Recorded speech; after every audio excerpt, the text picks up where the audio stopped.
Helo pawb a chroeso i webinar Menter Moch Cymru a Cywain heno. A warm welcome to everyone to Menter Moch Cymru and Cywain's webinar tonight on pork box schemes, where to start. My name's Elin Hab-Jones and I'm Menter Moch Cymru Development Officer here in North Wales.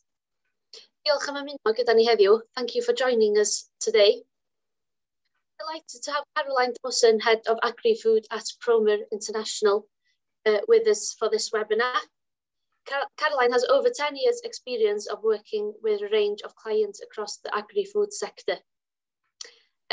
Therefore, thank you very much, Caroline, for running this webinar tonight. I'd like to, if you'd like to ask any question throughout the webinar, you're welcome to do this through the Q&A feature at the bottom of your screen. You're welcome to do this through the webinar or at the end. Therefore, I'll hand over to Caroline now. Thank you very much.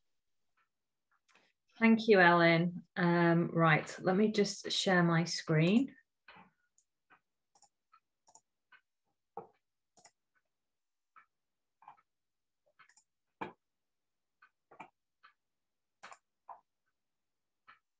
Let me just confirm that that's come through okay. Yeah, that's perfect. Yeah. Good. Yeah, brilliant. Okay. So, as Ellen mentioned this evening, we're delivering a webinar on pork box schemes and where to start. And as Ellen mentioned, I work for a company called Promer International, based up in Cheshire, and we're actually part of Genus PLC. And part of Genus is PIC, which is the pig genetics business, but we also work in dairy and beef. But Promer International, we are the consultancy arm of Genus. And as Ellen said previously, I work for Mentor Business as a development manager for Cywain, but I now am the head of agri-food for Promer. In the past, I've had my own award-winning event catering business. So I've got a lot of knowledge around sort of the food hygiene, business marketing, sourcing, etc. I'm also a great taste judge and have sampled pork on many occasions. I'm past National Young Farmer of the Year, and I was fortunate enough to travel as well to Africa, studying sub-Saharan export agriculture. So that's a little bit about me, and let's have a look at what we're sort of going to cover off today. But firstly, we're going to look at sort of setting the scene, and what we are going to cover off today is we're going to look at sort of the marketing, the pricing, look at your sort of USP and what you need to really consider for setting up a business. But before we do, let's just have a look at what is actually happening in the UK at the moment in terms of the pork industry, and we'll drill down a little bit deeper. We'll look at sort of current consumer and market trends as well. So this is data that I pulled off from AHDB only about a week or so ago, so it's probably the latest data. But in 2021, they estimate at the moment in the UK there's 11.2 million head of pig. In AHDB, they're forecasting a rise of 4% in the UK pig meat production to 1.2 million tonnes, and that's in 2021, an increase of sort of 3% in slaughtering, an increase of 1% in carcass weights. There is pressure, obviously, on the industry, so imports are expected to fall further. There's going to be sort of pressure on the sort of larger sort of domestic supplies, and there's a forecast, in a sense, of declining consumption 2% in 2021. There's some input as well that's sort of affecting the industry regarding export volumes by the sort of the weaker sort of Chinese demand and the disruption of the sort of UK exports to the EU. So pork prices are going to remain under pressure, but hopefully today, from what we're going to be looking at, we can look at where, with a direct sale opportunity, there's an element to claw some of that back. In the region of 59.4%, we are self-sufficient in pork in the UK. Within Wales, and the latest figure in Wales was 2021, there was 28,400, but I also believe that figure is very much an estimate, and there could be a few more pigs within the country. There's a couple of different data sources that have put some different figures up. And then in terms of sort of the holdings in Wales, the data we had from 2019, there was about 1,300 pig holdings with an average herd size of 18 pigs. Generally, the pig production sort of seen in Wales is small in nature, though they are increasing in number. And currently there are 11 pig approved abattoirs in Wales. So consumer trends, and this is always interesting, and this is a part that I always enjoy talking about, but it's worth noting that in Wales, 90% of the meat sold is sort of sold through supermarkets, and then that's followed by sort of butchers and other independents, so things like direct sales, online, farm shops, etc. Supermarkets have been the main route for Welsh meat products, including pork, for more than 2 decades. And pork is generally sort of not branded. It should have not branded as Welsh in there. But over the last 12 months, COVID has rekindled a wider consumer interest in local food systems. So it's made a much stronger reconnection with local foods. And I know, looking at my own shopping habits, that particularly with my pork consumption, I buy it from a farm shop about 3 miles up the road. That's sort of reared on the farm, associated with that shop. And I've been purchasing a lot more products through that channel. 2020, there's been a dramatic increase in online sales, and that's something we'll cover off with these sort of slides. But in 2020, 11.3% of all food sales has gone through the online channel. So there could be an opportunity there in terms of selling direct. Pork is generally perceived as a good value meat product. It's easy to cook. It has an advantage of sort of taste and flavour over other meats, though there are some perceptions over the healthiness of pork, and that's predominantly around the fat. Pork is consumed and enjoyed by the whole family, and I know some other meat products are perhaps not so favoured in that way. And price and promotion are really key in sort of the decision making and purchasing of a product. So in terms of consumption, what's happened over the last 12 months? And COVID has had a massive impact on every element of retail, really. But in terms of pork, 3/4 of the growth in the pork industry has come from processed products. So sausages and bacon have really, really rocketed. And when you look at the figures, it kind of says that, you know, people have been having a lot more in-home processed pork products. So your hot breakfast, I know for a fact I've had much more in the way of sausage and bacon sandwiches at lunchtime, and then your sliced meats have gone down, and that's generally because the takeout lunches, we're not having a ham sandwich to take out of the home, in a sense. Primary pork has also grown, and that's kind of because of the cuts such as like a leg or a shoulder of lamb have seen as a very sort of affordable piece of meat. It's a big joint. People are at home longer, so they're able to cook those products and also enjoy them over maybe 2 or 3 days, opposed to having to eat it sort of there and then, really. And it's offering a significant sort of value for money for sort of money conscious shoppers. It's interesting as well to note the fastest growing cuts over the last 12 months have been belly, diced and ribs. And that's, I think, a bit of a mixture between the sort of scratch cooking and people having the time and interest to do that when they've been on lockdown. But again, it goes back to that money conscious. They tend to be the cheaper cuts of a pork animal. But one thing that has really been hit hard has been the eating out. So in terms of the food service, there's been a decline of over 54%, really. So that has really hit the pork industry hard. So in terms of market requirements, and again, just to sort of flash it really, but pig carcasses are generally graded at the time of weighing, and they're normally within sort of 45 minutes of slaughter, and they're sort of looked at in a sense of their lean meat content, and the grading system slightly different to sort of the beef and the lamb carcasses.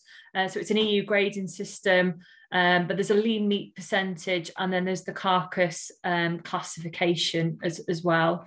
And then typically pigs are generally finished to sort of meet one of 3 market types. So you've got your porkers, your cutters, and your baconers. So looking about where to start, and I believe you're on the call today because you'd like to know a little bit more about the pork box schemes. And what we are going to cover off is production costs. We're going to look at who are your customers and how potentially you're going to supply them. Understanding some of the rules and regulations, and that's particularly important around the hygiene and the food safety element. Understanding your sales costs, routes to market, marketing and USP, and some other opportunities. And again, just reiterating what Ellen said, at any point, if you want to put a question in the chat box or ask a question at the very end of the webinar, then please feel free to do so. So in terms of costs, and I'm putting in a sense a caveat out there now that with costs, there are so many variations that the costs I've used today are sort of indicative costs, and they would in a sense vary depending on your decision as a business. But in terms of costs, the current sort of dead weight cost per kilo, and this was a sort of a figure from this week, it's currently at the region of 1.43 per kilo, so £1.43. So in a sense, a 70 kilo pig of a dead weight of around 55 kilo, a current sort of market price would be 78.65. But, and again, why we're on this call is that there's always going to be a premium for good quality, local, traditional, rare breed pigs, sort of sold direct or sold locally, as long as they were not over fat. There's a premium there in the form of a sort of additional pence per kilo. So if a premium, for example, could be 30p above the current sort of GB price, in a sense, you'd be looking at getting at 173 per kilo opposed to 143. So that would really sort of shift your market price then from 78.65 up to 95.15. The costs in the table, in a sense, summarise the sort of average production cost per pig by a sort of a typical Welsh pig producer. So the total cost per pig come out at 25.58. And you think, well, why are we looking at this now? And actually, when you come to sell a pork product and you're looking at a box scheme and selling direct from the farm, understanding your costs are so important. And we're going to dig a little bit deeper now and look at how those costs sort of translate through in terms of a box scheme, and looking at those sort of potential profit margins. So in terms of carcass yields, and again, setting the scene and you know, how much of a pig in a sense is saleable. And I do always remember my granddad saying to me, you can eat every part of the pig except its oink, which is very true. But in the current market, we've got consumers that we must please, and there are some parts of the pig that are perhaps more favoured than others. But as a rule of thumb, the general sort of killing out percentage for a pig is around 74%. So if we had our perfect pig, 100 kilos as a live weight, his carcass, in a sense, would be 74 kilos. But that includes your head, your trotters, your surplus fat, your bone, your skin, everything except sort of the blood and the guts, really. So in a sense, we have to then take it down again. So the saleable yield is going to be less than that. So once we then remove all of the other bits, in a sense, in terms of the meat that we have left to be jointed or processed, is generally in the region of 64% of the live weight. And then take that then to the prime cuts, that's around 48% of the live weight, or 48 kilo of our fictional 100 kilo pig. So in a sense, that helps you then sort of start thinking about, well, how can I sell my product? What can I charge for various parts of the animal, in a sense? So it's a really good way of starting to think about that animal in the field, how that will sort of break down really, and what that saleable product will be at the end. The other thing that's worth sort of flagging, and I don't know if any of you have used one before, but you can go online, and there are lots of examples of carcass calculators, so you can put your weight of your pigs in a sense, and it can do some of these some of these calculations for you. Pork cuts, so typically we've sort of broken them down in a sense to the 6 main cuts, but cut number 1 is your shoulder and your neck. So that makes up around 21% of the animal. So that'd be used typically in joints, steaks, mince, and sausages. 2 and 6. So you have your loin, your tenderloin, and your chump. So that's around 25% of the animal, and that's generally sold as sort of joint steaks and bacon. 3 is your belly. So this is generally your sort of fattier area, your lesser value area, but you can add value to it in a sense of further processing. It's around 21% of the animal. So you'd be looking at joint steaks, mince, your sausages, your bacon, and your spare ribs. And then finally, 4 and 5 would be your sort of leg and shank, so around 22% of the animal. And that would be things like your joints, your steaks, your scallops, and your mince. So thinking about pricing your products now, pricing a product, in a sense, is this balance, is this magic balance between you covering your production costs, making a profit, but also ensuring it's a price that your customer will pay. So you've constantly got this tipping scales really to make sure that it is that right price. And one method of managing this is to work out all of your costs, adding on your percentage margin, and in a sense, that is your selling price to the customer. There are many sort of direct meat selling schemes in the UK, and one of the biggest pieces of advice I can give is go away and do your homework. Go and see what are other people charging.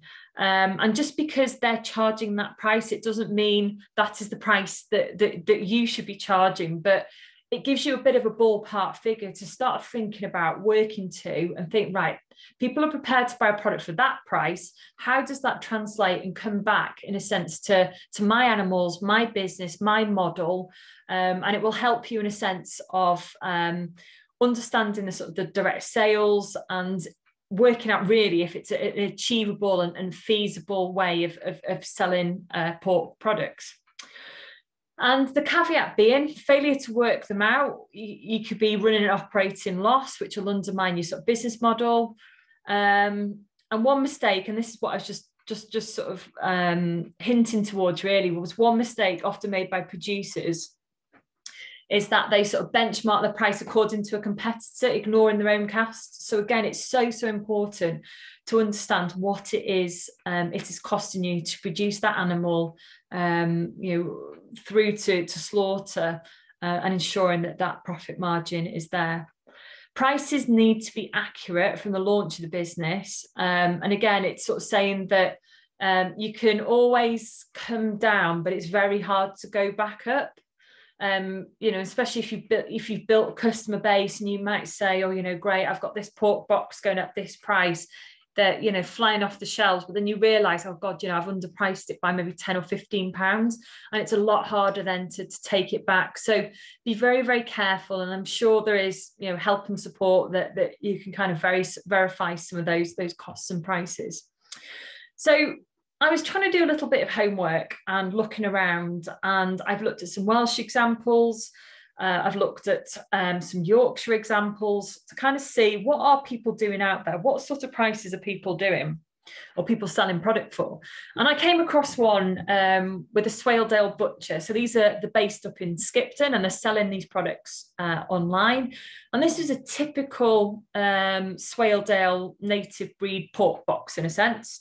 And you can go and visit it online, and when you sort of break it down, you thought, well, what is it they get? So a typical box contents, and this is an important thing to think about, is what are your boxes going to be made up of? What are they going to be sold as? Is it a 2 kilo, a 5 kilo box, a 10 kilo box? Is it going to be processed? Is it unprocessed? So think about what your contents are and what it is that your end consumer wants. So the box that these guys, and I had a look at a few, and I actually, out of everything, I came across this one, and I liked it because I felt it was quite nicely balanced really. So in a typical sort of 5 kilo box, they had 4 of the pork chops, they had some sausages, they had sort of a dry aged sort of shoulder chop, they had some sort of steaks, they had the bacon, they had some further sausages, and they had pork belly.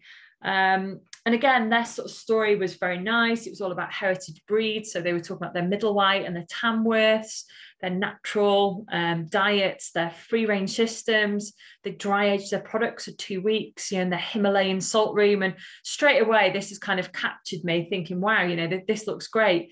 And they were selling their sort of 5 kilo box for £65, which when you then went and looked, and I was looking at a comparison business, and I'm not going to mention names because it's Welsh business, but what they were selling, kind of an equivalent box, but there perhaps wasn't the Himalayan salt room, and there wasn't the two week sort of dry age in a sense, but a similar kind of 5 kilo box was retailing out for them around £40. And it's really interesting to think about the prices you're going to charge and the contents of the boxes depending on where you're located. So, for example, if you're close to and live where I live, which is sort of northeast Wales, quite close to Chester, the Cheshire market, could you capitalise on that price? Because maybe only 10, 15 miles away, that there are people that have got perhaps a higher income, or they have that ability to purchase more high-end products. Whereas if you were on the west coast of Wales somewhere, would you be struggling to ask for those same prices? And also, would they want some of these products? Would they want a fennel and red wine sausage, or would it be a more traditional sausage, for example? So it's trying to think about all of the different connotations to what your customer. And I think the biggest piece of advice would be go and do your market research. So see what your competitors are. There people selling similar products around you? What is a typical makeup of a box? And do some consumer research. There's some great ways that you could speak to some people. It could be some people at your children's school. It could be somebody at a rugby club. It could be an online survey. It could be something you set up through a poll through Facebook, for example. Do your homework to make sure that however you're packaging these products and whatever sort of goes into these boxes is genuinely what your consumer is after. It's also important as well that you try and balance the contents with the sort of the higher and the lesser sort of cost cuts. You don't want to be ended up with sort of, in a sense, a carcass imbalance. So you get left with a lot of belly, for example, or all of the more expensive, the bigger roasting joints don't sell, making sure that is very nicely balanced. So as mentioned earlier, we were going to look at some of the sort of the box sale models in a sense. So we were looking at a typical 5 kilo box. And I haven't stated in there in a sense what that 5 kilo box is, but just think about it as a 5 kilo, good, high quality, rare breed box of Welsh meat, in a sense, pork meat. So basing it on the AHDB and the Farm Business Survey figures, so that 75.58 that I've got there is the cost of the pig and its and the sort of production costs, in a sense. And I went through the costs that I've got here on the screen with me, and I've checked with a friend of mine actually that also kills a lot of pigs. So I know, for example, he's currently paying £25 per head to slaughter his pigs. Then you've got to factor in things like your cutting and your handling, your packaging, and so your packing and labels, that's you physically bagging everything up, your transport costs. So I've been quite generous there by sort of putting the £20 in, but I think particularly with the distribution of abattoirs, and I was again researching for tonight, reading up on a few online blogs and pork forums and things, and I know people in Wales have to travel a long way to get to abattoirs that have the capability of slaughtering pigs. So that figure could go up. It could be £30, £40, £50, even more for a round trip with a trailer with 3 or 4 pigs in. So it's factoring those costs in. Then we're looking at a live pig of 70. We'll get, around 50 kilos of meat, maybe a bit less. But again, these are kind of indicative figures, so please don't hold me to them. But it's just getting you thinking, really. But if you could get 10 boxes out of your pig, then you've got your costs around sort of your marketing, your legislation, your sales costs. And then you've got to think about, how are you selling this? So are you selling it online like the Swaledale butchers? So you're packing them up in a nice box with some lovely eco wool insulation. Then you've got your cool packs. So you're thinking in the region of maybe £4 or £5 to sort of kit it out properly to go out as a mail out, really, in terms of that sale.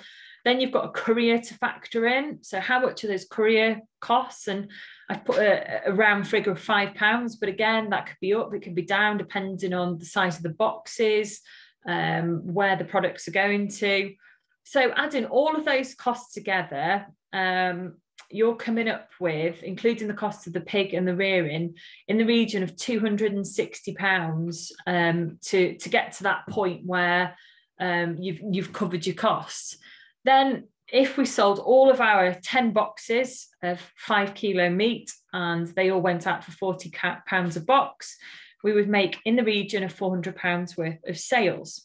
So that would then leave you with your gross margin per carcass of 139, then minus your 20% tax would leave you in the region of 111.45 profit per pig. Now, on the right-hand side, I've also put in a couple of it could be's. So it could be 161.45 if the pork is collected from the farm, but it's still packed in its sort of nice insulated ice pack kind of box. And it could be as high as 241.45 if it is a case of Mrs. Jones turning up at the farm gate to pick up her bags of pork, which have come straight out of your fridge or chiller, and off she goes. And there's no insulated boxes. It is just her picking it up and going. So you're saving again on delivery costs. But this figure could then further change if you were to deliver it. So do you buy a cool van and then you go out and deliver to customers door to door? Again, it just kind of shows that there are so many connotations. But my advice would be, before you sell any product, you sit down and just think about every single cost that then factors in there. Now, one cost I haven't put into this is your time and the labour. So we've mentioned transport costs and the packing and labels. Everything, in a sense, here is the costs of a physical cost that you've got to pay and outlay. So what is your time? What other equipments do you need? Do you need to set up a cool room? Do you need to invest in a labelling machine, a weighing machine? There's all these other things that are sort of the capital costs that also need to go on to the selling, in a sense. And again, if we were to look at a sort of a different scenario, so we sell bigger boxes. So this was just looking at sort of 10 kilo boxes. So selling 10 kilo boxes for £65. But again, it very much depends on the connotations and the cuts. But again, you could be looking at in the region of a sort of a lesser profit if you were only maybe selling it as a quarter animal, that you are very much just sort of jointing it, you're not adding a value to it. So again, you've got the sort of the connotations there of 117 if the pork is collected from the farm, or it could be 137 if collected and bagged only. But I just wanted really to highlight that there is a lot that you need to think about in terms of costing your product. So moving on to USP, and USP is, in a sense, your unique selling proposition, or it could be, what is, in a sense, unique about you and your product, and why is it that people would want to buy your product, and what differentiates you and your product from its competition. And that is so, so critical in terms of its success. And the marketplace could be online, it could be direct sale, it could be something coming to your farm, it could even be going to a farmer's market. So a product, and think about a pig could be unique for many reasons. The first would be flavour. People want to know how you describe the flavour profiles of your pork product. Is there a particular breed or age of animal? So are there sort of eating qualities, and particularly around pigs, you think about the fat coverage, is there sort of the marbling, the fat to meat ratio? We mentioned the sort of the added value in sort of aged meats, salt age, prime cuts, and then particularly with pigs where it's very relevant is the more sort of rare or unusual breeds. Health benefits, so is the health benefits associated with the product? Provenance, so particularly, I know I've got sort of hill graze or salt marsh here, that sort of refers to lamb as a bit of an example, but with your pigs, are they raised in a forest? Is there a particular way really that they are reared that kind of affects the flavour or composition of the product? The locality, so is the specific area in Wales they're reared, or a location where you graze or rear animals? People like to know that information. Are they organic? So is there a status there that you can shout about? Is your price, fair and competitive? And yeah, your production methods are grass-fed, grain-fed, herbal raised. Is there an assurance scheme that you adhere to?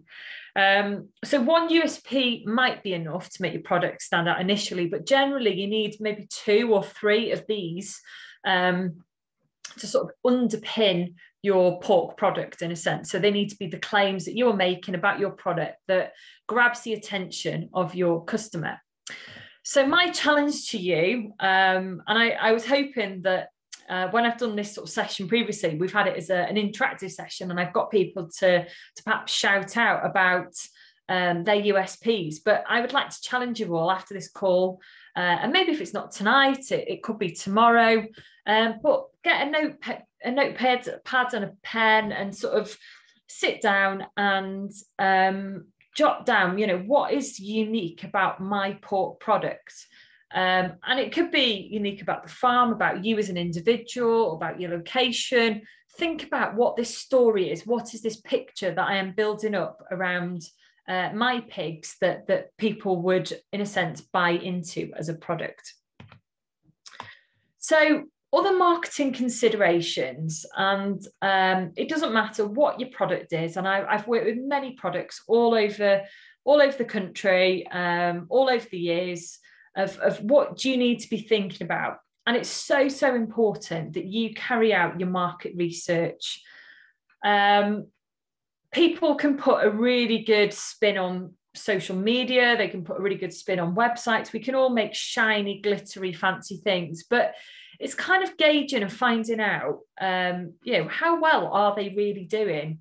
Who are your competitors? What is that market they're attempting to capture?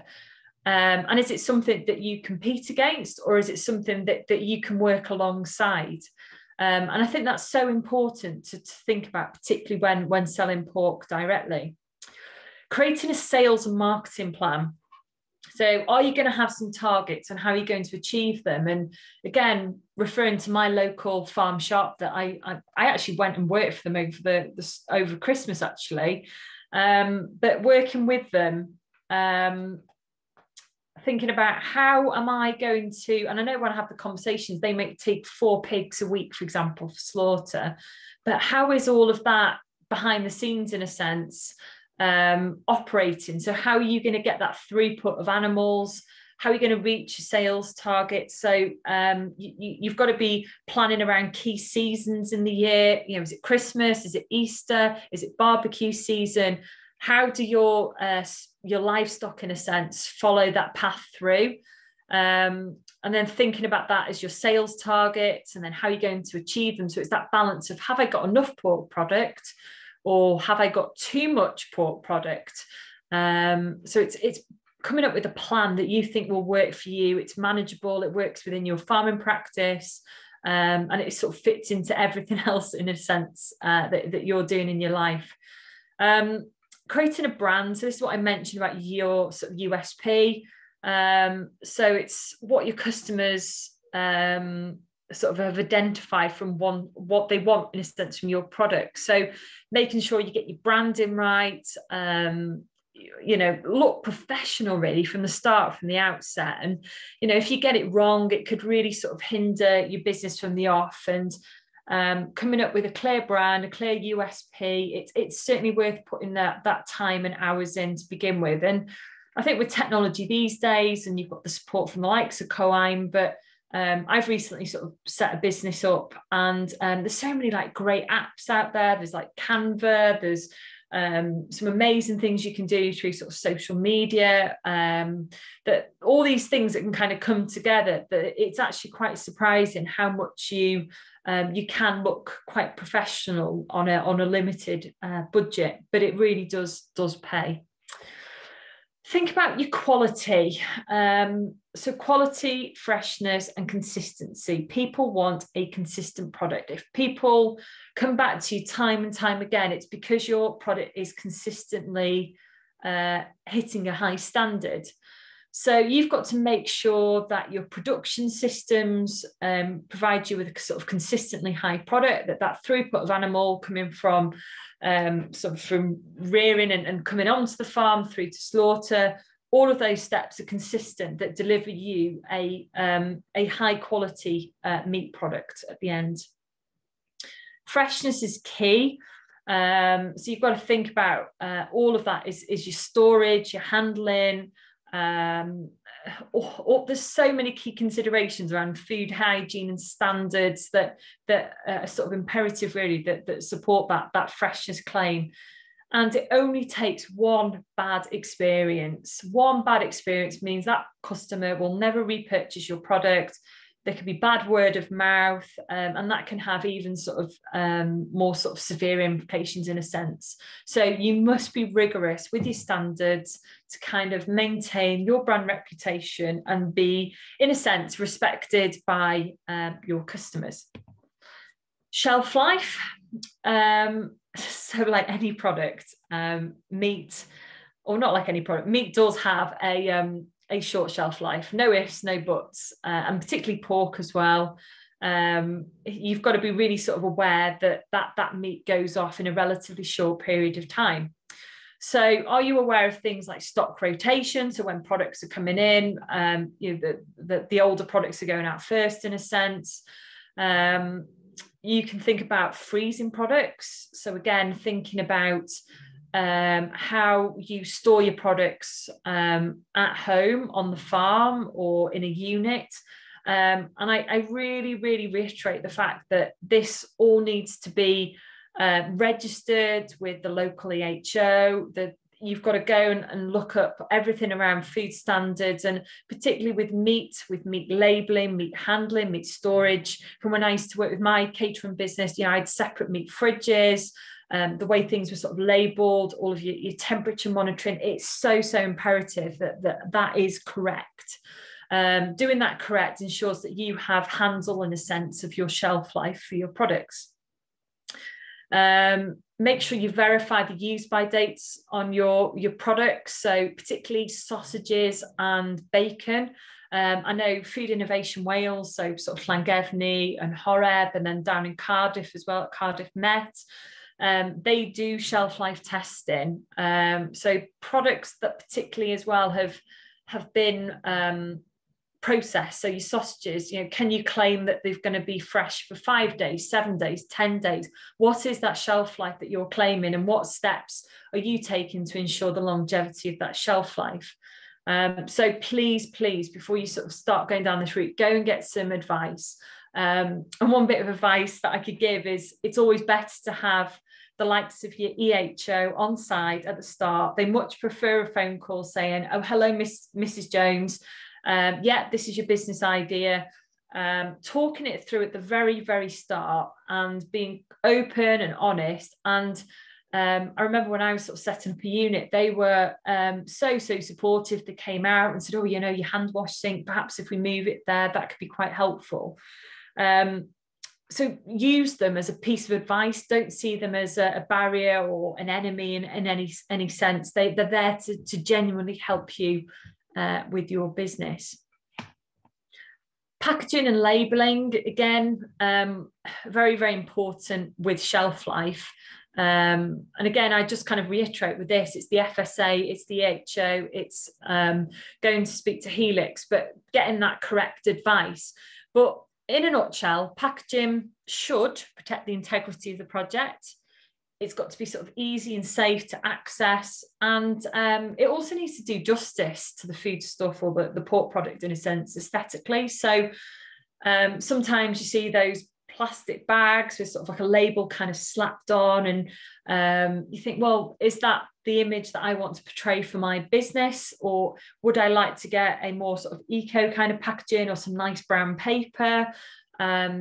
What is it in a sense that sort of makes my product, if it was to stand out in a box or a shelf or an online photograph, it kind of does it justice, really. Ensure that your packaging is sort of authentic, sort of authenticates the product, as I said. It's appropriate for the retail environment. So, you know, is it if you are just selling your boxes, do they just need to be bagged up, or are you selling them as sort of separate pork joints? So just thinking about the best, and again, look what's available online. I know there's an awful lot of eco packaging, and I've just actually ordered a batch of eco packaging that arrived today actually for some products that I'm selling. And I've kind of gone down the sort of the plastic free option, because you think, well, that's what customers are looking for. And if you are selling a really nice local food product with sort of less food miles, is that the message in a sense that you want to be conveying to your customers? Labelling is very important. So they must, there is sort of mandatory information that labels must contain. You can't just write chop or pork shoulder. It needs to be much more sort of descriptive than that. And the full sort of guidance, if you go to FSA and actually Google FSA sort of meat labelling requirements, on there it's got the UK sort of labelling, like the official labelling requirements, and also sort of trading standards can help you out there. But again, it's making sure that is clear. You also need as well to make sure that allergens are highlighted. So if you are doing pork products, for example, that've got a marinade, or things like sausages that have got a rusk in there, that would mean that there is an implication for gluten intolerances. That is all considered when labelling. You also need the name and address of your sort of who the producer is in a sense of the product, and how the customer can contact you if there is a problem. Everything's got to be, you know, very easy to understand. It's got to be clear. It's got to be legible. And again, taking that time to make sure that it's done correctly. The other thing to think about with labelling is making sure that the product, or the product packaging or labelling is suitable for the conditions that product's going to be stored in. So products do get wet, and especially if they're in and out of a fridge or a freezer, you've got the temperatures. If you're handwriting a label, for example, has it been done in indelible ink? All of these things need to be considered. So factor that in when you are making your packaging choices, that it could be the most aesthetically pleasing packaging that ticks every box, but after 2 days in the fridge, it's turned into mush. So just make sure really that it works for your product. You've also got to be aware that if you make claims, particularly around like organic status or any sort of health benefits for a product, that has to be backed up. So you can't just say it's organic. There needs to be the sort of certification system behind the production method. So to make any claims like that, you've got to be very sure that you are compliant and meet all of the requirements of the certification bodies. You also need insurance, so product liability, public liability, and if you are employing people, employers' liability, and they're all a minimum requirement for most sort of markets in a sense.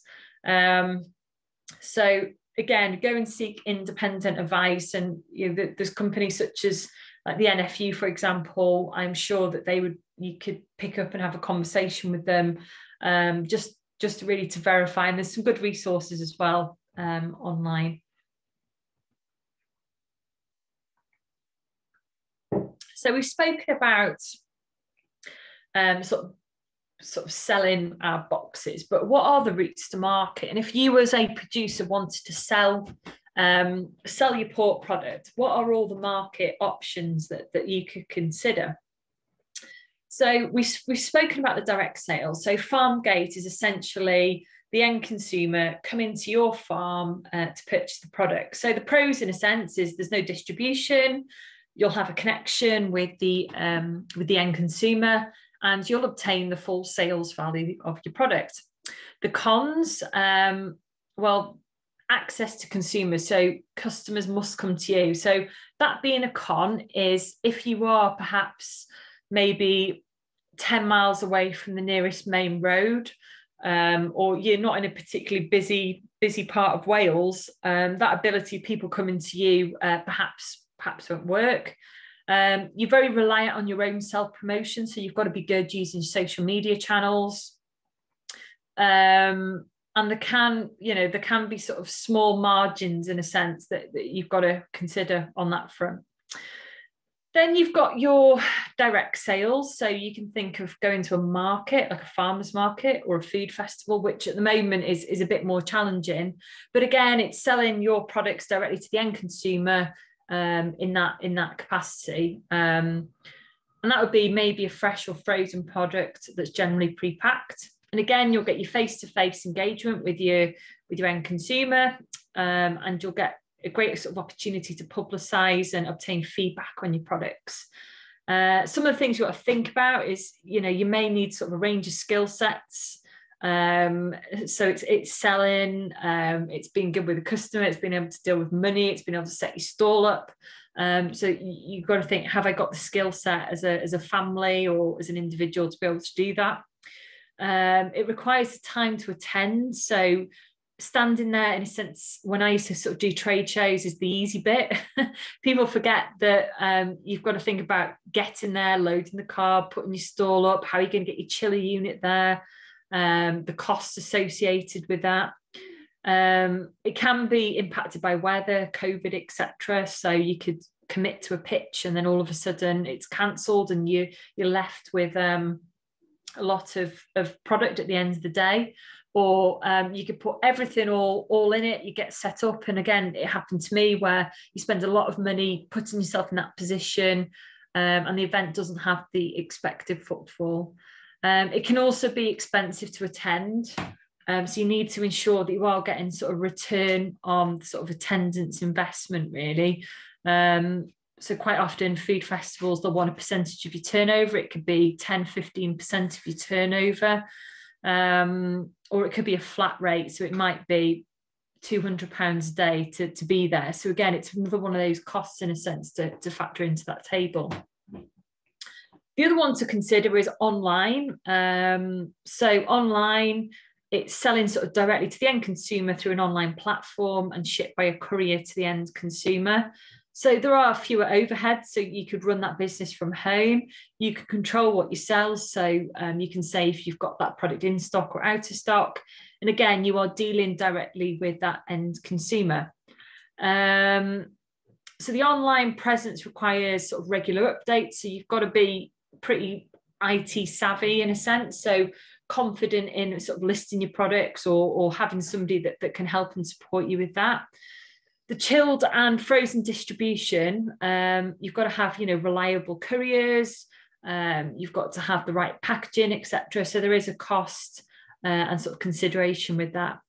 And then think about the costs of a website. So how much is it to set up a website, the e-commerce platforms, the packaging, the delivery, all of those initial costs to get things set up can be quite high. So again, it's absorbing some of those costs there. Other routes to market, and I won't hold on to these because these are more, they're not so much the direct sale, but it's just kind of flagging them really. So other routes to market would be you as an independent sort of like pork producer working closely with a local butcher or farm shop. So in a sense, could you sell direct into a more sort of high-end, more independent kind of retailer where you are this sort of sole pig producer that you can maybe share your story through, that in a sense takes the time and the pressure off you from selling.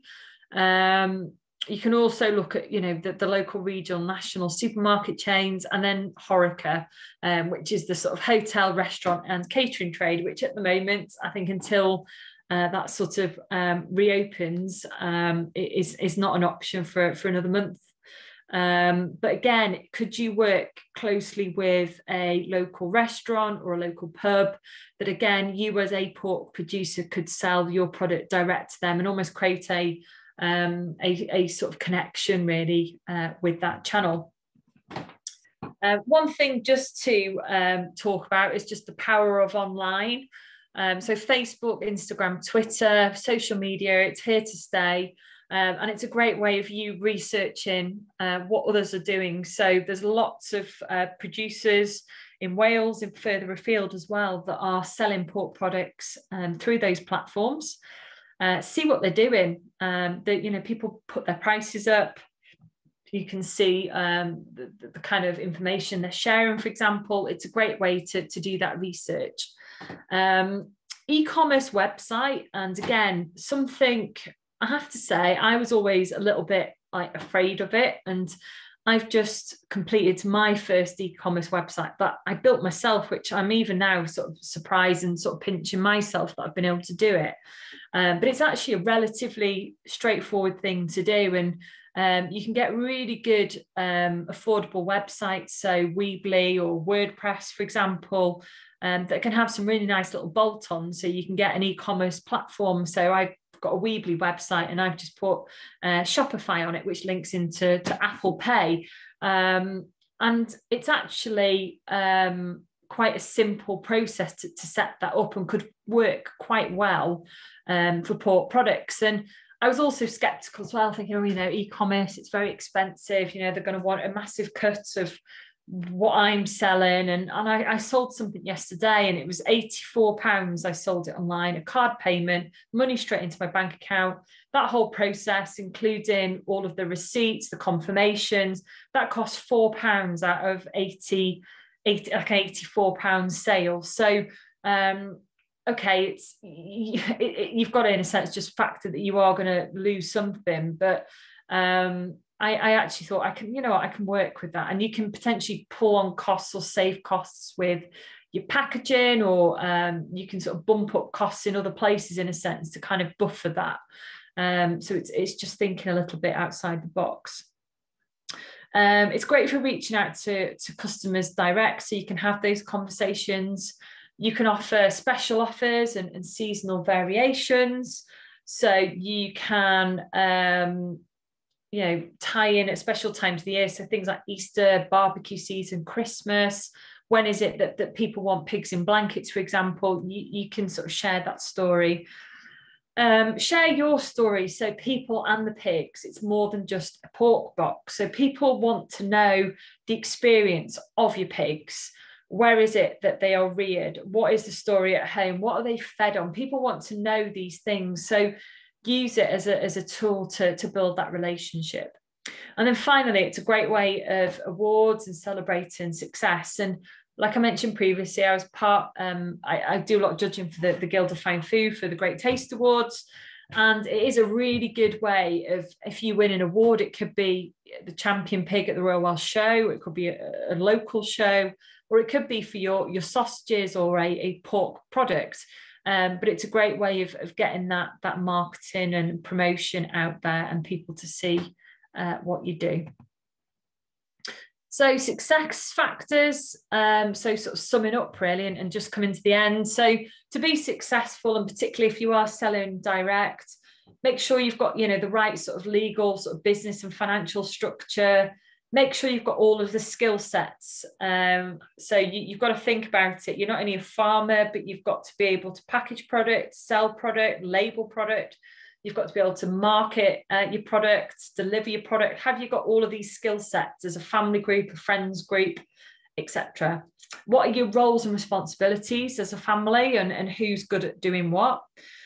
What is the time available? So it's all very well us all buying 30 pigs, but have we got the time to sell the product as well as rear the product? And is that going to be voluntary, or is that paid? And thinking about what is people's sort of time requirement there. Being clear on your production costs, as mentioned, understanding the costs associated with sort of delivery, marketing, sales, etc. You could use an independent facilitator or somebody that can help you with setting up in the early stages.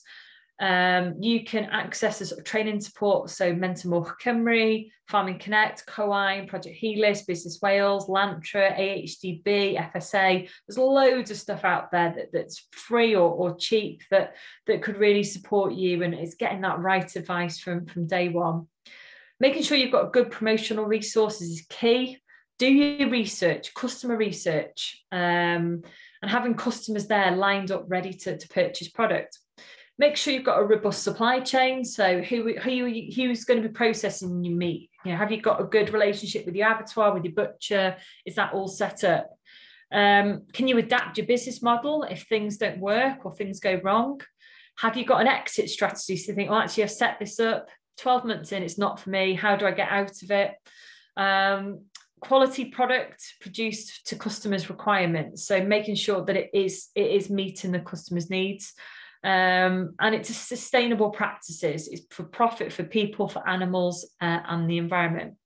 So some of the barriers, so it's the poor business planning, incomplete or poor costings, low margins to make it unviable, not understanding what your customers want and how you're going to access them, logistical problems, so making sure that all of the supply chain that associates to your meat box, in a sense, is all well considered.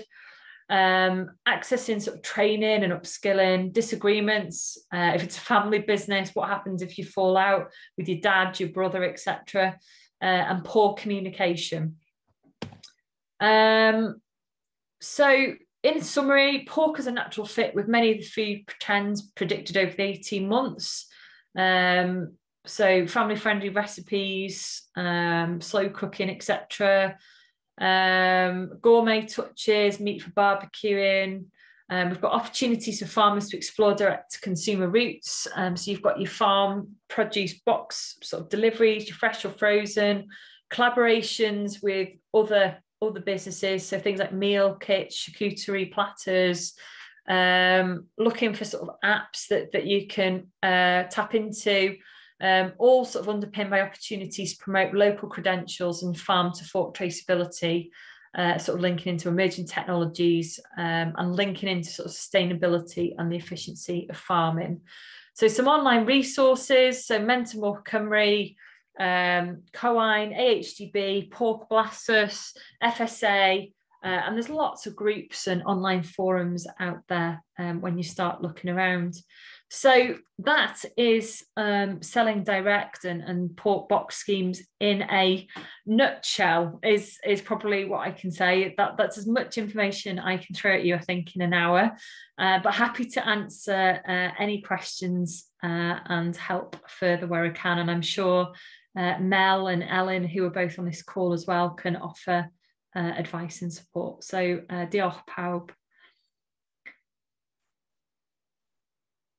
Thank you very much, Caroline, for that brilliant webinar. Very useful information and some homework to take home, I think, to do over the next few days. Briefly, before we move on, I'll hand you over to Ben and Ellis from Coine, and then we'll finish with a Q&A session. Therefore, I'd like to go over a few things Mentor Moch Cymru has available for your businesses. We have an upcoming webinar on the 28th of April at 7 o'clock again. This is on on-farm factors affecting meat quality. Therefore, it will be covering impacts of genetics, types of systems, boat saint, and yeah, many more. So go over to our website and sign up for that webinar too. Other things that Mentor Moch Cymru has available for your businesses. We do offer bespoke branding support.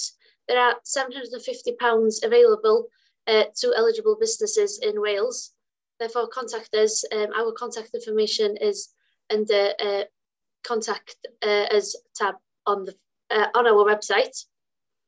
Also, following on from this webinar, we do have a selling pork fact sheet and webinar under the resource hub too. Therefore, useful information and everything that Caroline has covered in more detail in the fact sheet too. Therefore, head over to our resource hub to see the wealth of information that's there for you. Also, we have a point of sale packs that includes seasonal recipe cards available. Therefore, you could some of these recipe cards in your box schemes to go to the consumer. Therefore, for any more information, you're welcome to contact us. Cysylltwch gyda ni am unrhyw cyngor bellach a fedrwn ni helpu chi gyda unrhyw beth rydyn ni wedi sôn amdano heno. Felly, rwan, swn i'n licio mynd â chi drosodd i Gwennan Ellis sy'n gweithio i Cywain, sy'n mynd i sôn am chydig o bethau sgynnon nhw ar gael drwy Cywain. Felly, os ydych chi Gwennan Ellis? Yeah, diolch Ellen. Thank you, Ellen and Caroline for a wonderful webinar. Yes, my name is Gwennan, Fenwi de Gwennan, a dwi'n gweithio i Project Cywain Mentor Business. I've had a nose on the list of attendees and I can see a few of you are Cywain clients. So I'm just going to very quickly tell you what services Cywain can help you with. I'm sure some of you might be selling pork now, maybe to neighbours or family, and want to take the next step to either sell online to local shops or farmers markets. So Cywain, we can help you to take those first steps and to make you aware of quite a few things that Caroline mentioned earlier, such as labelling requirements, costings, and different routes to market. Cywain can help you with those sort of first steps in dealing with the environmental health department and trading standards as well, and let you be aware of what's expected when you do contact those kind of officials. We can help you set up a website, and I know this last 12 months, web sales and online presence has become such a vital route to market. And as Caroline showed earlier, your sort of the look of your product and the way you set up is such an important factor, isn't it, in selling. So we can help you with all that. As well as that, we can provide you with one-to-one advice on things such as cash flows, finance, working out, you know, your cost of production. Yeah, packaging, that's another thing we could help you with. Also, we can facilitate meetings between yourselves and potential buyers. So those could be wholesalers. So we could facilitate those kind of meetings. And when things do come back to some sort of normality, we provide opportunities for food and drink businesses to actually test trade. So we'll quite often take a business to a trade show and give you an opportunity to meet buyers at shows. And those could be things like, you know, the Royal Welsh Show, the Winter Fair, the Farm and Deli show in Birmingham, those kinds of events. We've also got access to market research, which can help you. So in a nutshell, anything and everything to do with developing your business, we can help with. And the way we do assist businesses is by a network of local development managers. So there'll be a co-wine officer within each county, more or less, that can give you guidance and help.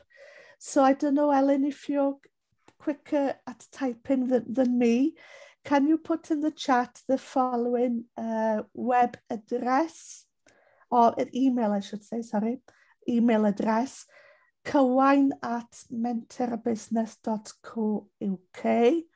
So if you want any help on any of the things I've mentioned, just drop us an email.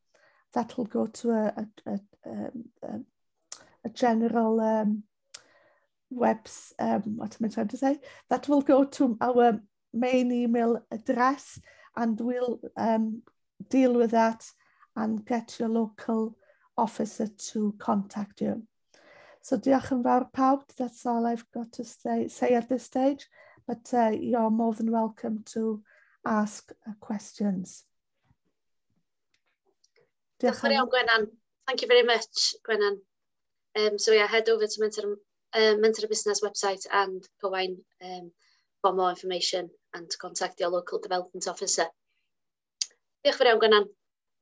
We have a few questions come in now, Caroline, if that's okay, if you're happy to answer them live.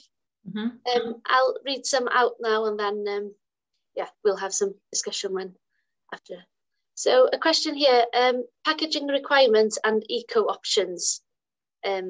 Yeah, they just want some ideas and some feedback on this, if possible, please.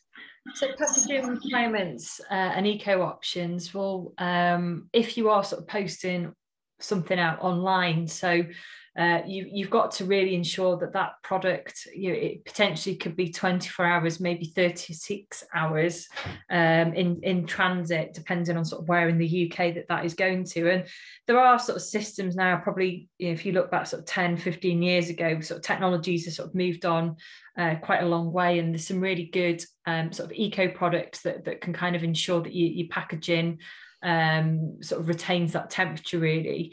So there are sort of the wall-based products, there is other things to plastic that are available on the market, your box options, they can be looked at. They are so many options out there. I'd say go and do a little bit of Googling, a bit of digging, a bit of research. Again, ask other people in the sort of the pig world, in a sense, what are they using? And I'm sure that there's suggestions on forums. But yes, certainly do your homework. And again, like anything, if you buy it in bulk and buy it in large quantities, you can bring the prices down. But there is a cost associated with that, when again factoring that into your costs when selling your product. Yeah, great, thank you very much. Maybe a little question to here. Many courier service providers do not accept meat. Is there a list available for recommendations? I currently use APC Direct. Yeah, and I'm just gonna. I did my research before, Ellen, so I'm just pulling it back up.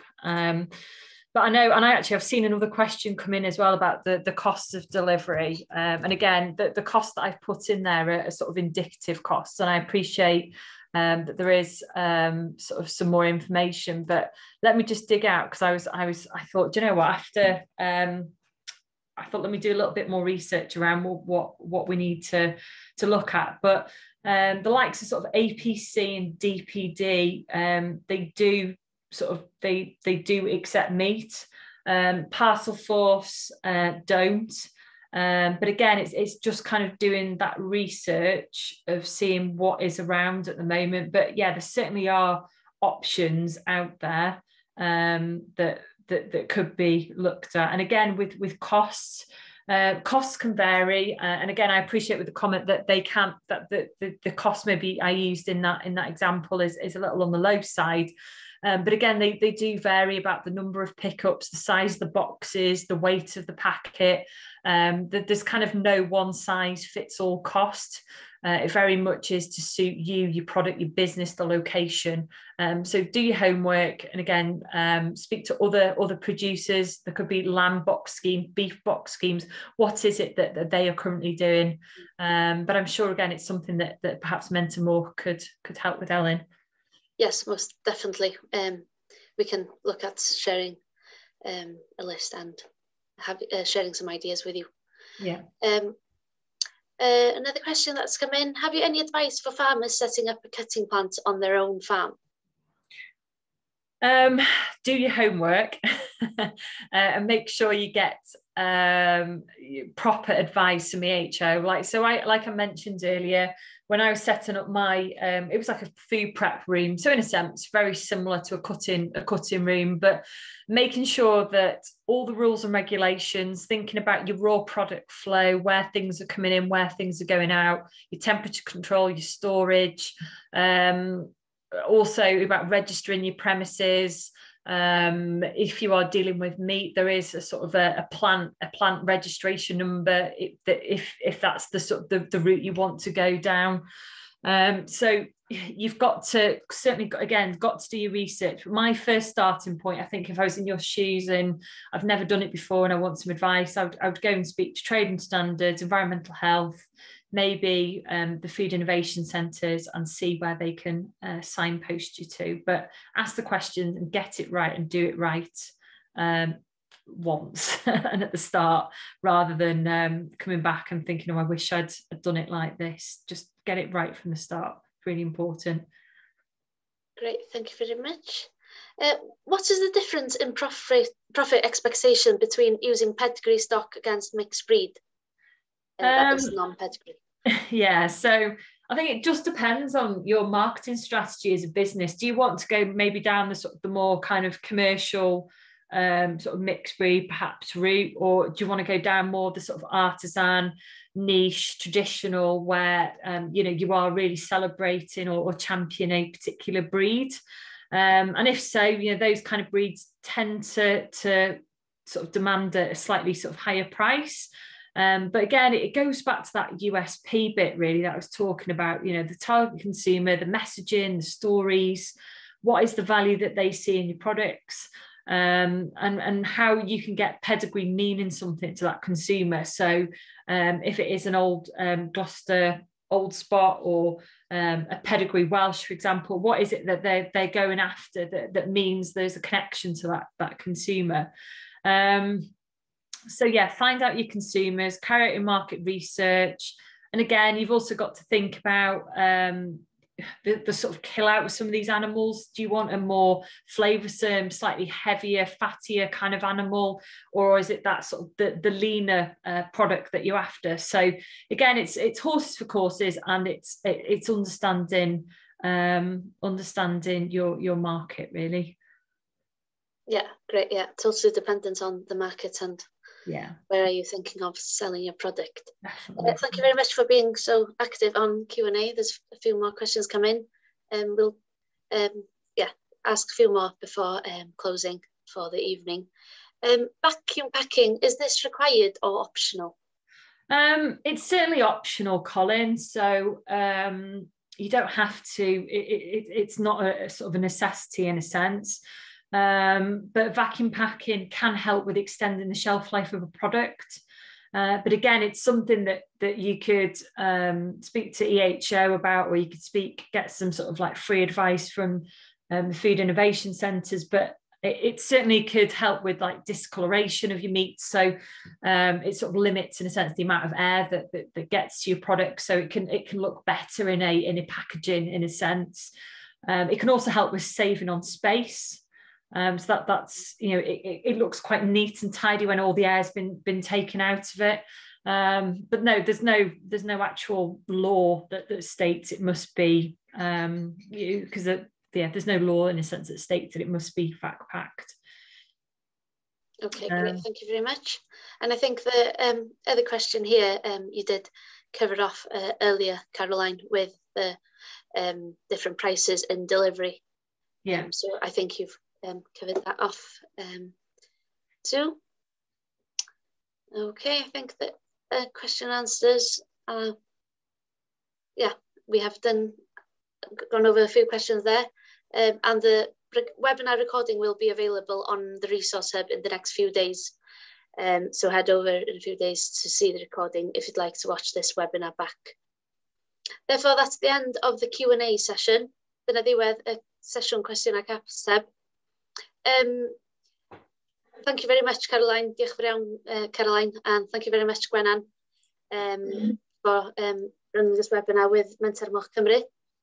We as a team would be very grateful if you could complete our evaluation form, as the feedback is very important to us and does help us to plan for future events.